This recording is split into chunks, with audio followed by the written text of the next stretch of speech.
প্রিয় শিক্ষার্থীরা, আসসালামু আলাইকুম। নতুন ক্লাসের পক্ষ থেকে আপনাদের সকলকে আন্তরিক শুভেচ্ছা এবং অভিনন্দন। আশা করি আপনারা সবাই ভালো আছেন। আলহামদুলিল্লাহ, আমিও ভালো আছি। আলোচনা আজকে করব আমরা নবম অধ্যায় অন্তরীকরণ। অন্তরীকরণ আলোচনা করতে গেলে 9.1 এ আছে মূলত লিমিট। আমরা লিমিট সম্পর্কে আজকে আমরা কি করব, আলোচনা করব। লিমিট বলতে এখানে কি বোঝাচ্ছে, একটা নির্দিষ্ট মানকে নির্দেশ করে। এই লিমিট জানতে গেলে অবশ্যই আমাদেরকে ফার্স্ট অফ অল জানতে হবে, সেটা হচ্ছে একটা হচ্ছে কি অসংজ্ঞায়িত অসংজ্ঞায়িত আর একটা হচ্ছে কি অনির্ণেয়। এখন দেখো ভাইয়া, অসংজ্ঞায়িতটা মূলত হচ্ছে কি এবং হচ্ছে কি অনির্ণেয়টা হচ্ছে কি। এই অসংজ্ঞায়িত এবং অনির্ণেয়টা করতে গেলে আবার অসংজ্ঞায়িত মূলত হচ্ছে কি, যা এখন আমরা সেই সংজ্ঞায়িত দেখাতে কি, সংজ্ঞায়িত হচ্ছে কি, যেমন একটা সংখ্যা ধরলাম কত 20/2 ধরলাম 2, ক্যালকুলেশন করলে কত আসে 10। এটা আমরা একটা কি মান পাইলাম। অর্থাৎ দেখো ভাইয়া, এখানে এই সংখ্যাটাকে আমরা ভাগ করলাম, মানে 20 কে 2 দিয়ে ভাগ করলাম, ভাগফল বাইরে কত 10।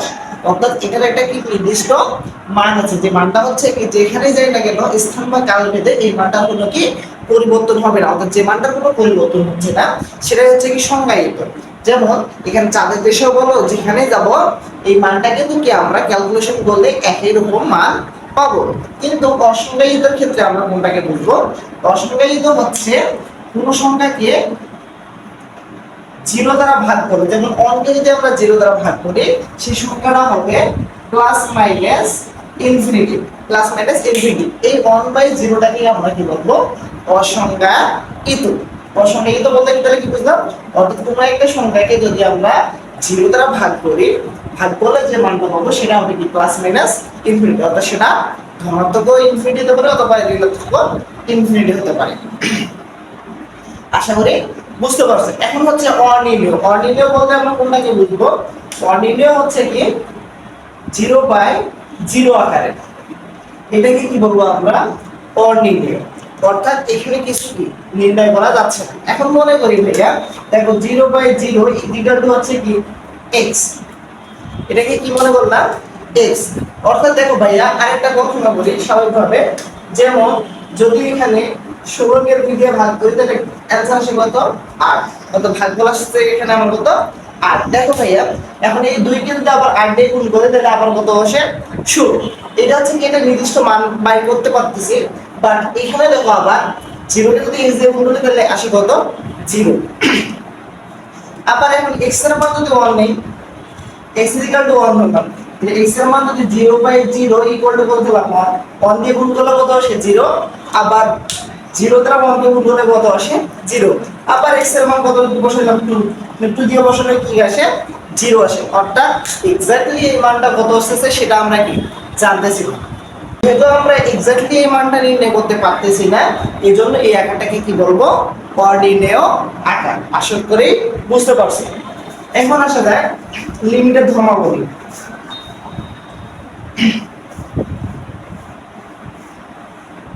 এখন আসবো কি লিমিটের ধর্ম।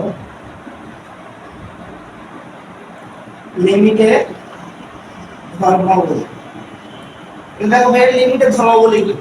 এক নম্বর হচ্ছে limit f of x into g of x। এটা ইকুয়াল টু লিখতে পারি limit f of x into limit g of x। এটা আমরা কি লিখতে পারি? তাহলে লিমিটের প্রথম ধর্ম হচ্ছে কি, লিমিটটা যদি গুণাকারে, দুটো লিমিট যদি গুণাকারে থাকে তাহলে লিমিটটাকে কি আলাদা আলাদা অবস্থায় লিখতে পারি, এতে মানের কোনো কি পরিবর্তন হয় না। আবার আসা যায় limit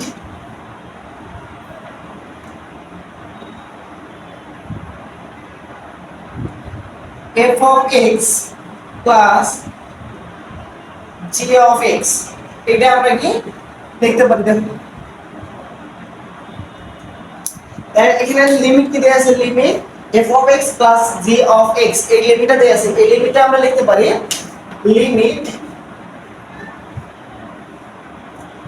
f of x plus limit g of x লিখতে পারি। এখানে মানের কোনো পরিবর্তন হচ্ছে না। আবার 3 নম্বরে দেখা যাচ্ছে limit f of x minus g of x equal to হচ্ছে limit f of x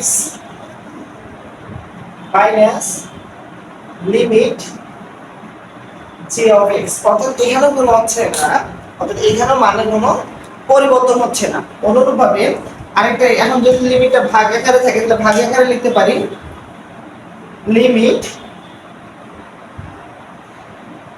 f of x by g of x। এটা কি দেয়া আছে, লিমিট দেয়া আছে, এটা আমরা লিখতে পারি লিমিট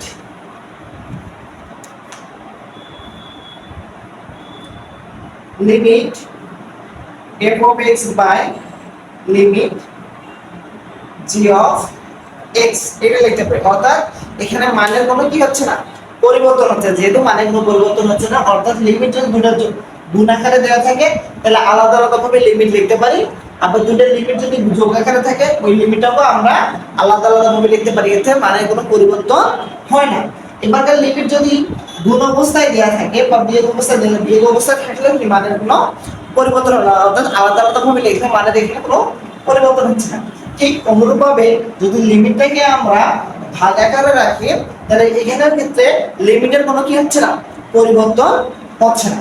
এখন আসা যায় কিছু সূত্র, আমরা এখানে লিমিট পড়তে গেলে কিছু সূত্র আমাদেরকে জানতে হবে।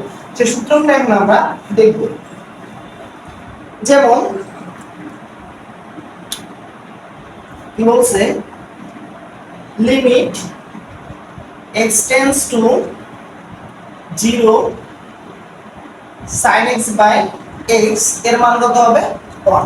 দেখো ভাই, প্রথম সূত্রটা কি লিখছি, লিমিট x টেন্ডস টু 0, কি লিখছি, limit x tends to 0 sin x by x equal to কত হবে 1। আবার এটাকে আমরা লিখতে পারি limit x tends to 0 x by sin x এর মান কত হবে 1। দেখো ভাইয়া, যদি এটাকে আমরা কি উল্টাই দেই, উল্টাই দিলেও কি মানের কোনো পরিবর্তন হচ্ছে না। যেহেতু মানের কোনো পরিবর্তন হচ্ছে না, limit x tends to 0 sin x by x equal to কত হবে 1। Limit x tends to 0 x by sin x এর মান কত হবে 1। অর্থাৎ এই মানের কোনো কি হচ্ছে না, পরিবর্তন হচ্ছে না। এখন দেখা যায় ভাইয়া, এখানে x বলতে কি বোঝাচ্ছে, x বলতে যে কোনো জিনিসকে বোঝাচ্ছে। যেমন হতে পারে limit x tends to 0 sin 5x by 5x এর মান কত হবে 1। অর্থাৎ এখানে x এর পরিবর্তে যে কোনো সংখ্যায় বসাই না কেন, অর্থাৎ উপরেরটা এবং নিচেরটা যদি ঠিক থাকে তাহলে তার মান কত হবে 1। এবার আসি 2 নম্বর সূত্র। 2 নম্বর সূত্রটা কি বলছে দেখো, limit x tends to 0 tan x by x এর মান কত হবে 1। দেখো ভাই, এখানে কি বলছে, limit x tends to 0 tan x by x এর মানটা কত হবে 1। অর্থাৎ এখানে x এর মান যে কিছু হতে পারে। আবার এটাকে লিখতে পারি limit x tends to 0 x by tan x এর মান কত হবে 1। অর্থাৎ এখানে মানের কোনো কি হচ্ছে না, পরিবর্তন হচ্ছে না। এবারে একটা শর্টকাট মেথডের মাধ্যমে আমরা জিনিসটা বুঝতে পারবো। দেখো, এটা ছোট্ট একটা ম্যাথ করি। যে ম্যাথটা দেয়া আছে limit x tends to 0 root over 1 plus 3x minus root over 1 plus 4x by কত হচ্ছে x। এটা এখন কি আবার কি করতে বলছে, মান নির্ণয় করতে বলছে। দেখো ভাইয়া, প্রথম অবস্থায় আমাদের এখানে কাজ কি হচ্ছে, দেখো প্রথম অবস্থায় এখানে আমার মানটা বসাতে হবে 0। তো 0 বসে একটা মান পাই। দেখো 0 বসলে এখানে 3 এর জায়গায় কত বসাবো 0, 0 বসলে মান কত হচ্ছে 1, 4 এর জায়গায় মান বসাবো 0, 0 বসলে মান। তার মানে এই আকারটা আমার কি আছে, দেখো এক্স্যাক্টলি এই আকারটা আমার হচ্ছে কি 0/0 আকার। অর্থাৎ হচ্ছে কি অনির্ণেয় আকার। অর্থাৎ এখানে মানের কোনো কি আছে, এখানে কোনো এক্স্যাক্টলি কোনো মান পাইতেছে না। এই মানটাকে আমরা করতে গেলে অবশ্যই একটা কি এখানে টেকনিক অবলম্বন করতে হবে। এমন একটা টেকনিক অবলম্বন করতে হবে যেখানে 0/0 আকারের কোনো সংখ্যা থাকবে না। তাছাড়া আমরা দেখো এখানে আছে মাইনাস, এর উল্টা একটা জিনিস, অর্থাৎ এখানে মাইনাস আছে, প্লাস দ্বারা কি করতে হবে, গুণ করতে হবে। তাহলে সেটা কি করতে হবে, দেখো limit x tends to 0 root over 1 plus 3x minus root over 1 plus 4x into root over 1 plus 3x plus root over 1 plus 4x পাই কত হবে x into 1 plus 3x plus root over 1 plus কি হবে 4x এটা দ্বারা কি করে দিব গুণ করে দিব। এখন দেখো ভাইয়া এটা ক্যালকুলেশন করলে তাহলে আসে কত, তাহলে দেখেন এটা আছে কি, দেখো উপরেটা আছে কি a plus b into a minus b সূত্রে হচ্ছে না, তো a plus b into a minus b সেই সূত্র আছে কি 1 plus 3x a square minus কি হবে b square বলতে কত হচ্ছে 1 plus 4x আর নিচে থাকছে কি x into root over 1 plus 4x 1 plus 3x plus root over 1 plus 4x এই মানটা থাকতেছে। এখন মানগুলো অবশ্যই দিলে দেখো ক্যালকুলেশন করে কত আসে 1 plus 3x minus 1 minus কত আসে 4x আর এখানে আসবে কত x into 1 plus 3x plus root over 1 plus 4x এখন ক্যালকুলেশন করলে কত আসে মাইনাস মাইনাস কাটা তাহলে আছে 3x minus 4x আর নিচে x into root over 1 plus 3x plus root over 1 plus 4x calculation করলে আসে কত minus x by x into root over 1 plus 3x plus root over 1 plus কত আসে 4x এন্ড ক্যালকুলেশন উপরে আর নিচে cancel থাকে কি minus 1 into root over 1 plus 3x plus root over 1 plus কত থাকে 4x তাহলে ক্যালকুলেশন করলে এখন সরি এখানে লিমিট হবে limit x tends to 0 limit x tends to 0 limit x tends to 0 limit x tends to 0 তাহলে এখানে আসবে কি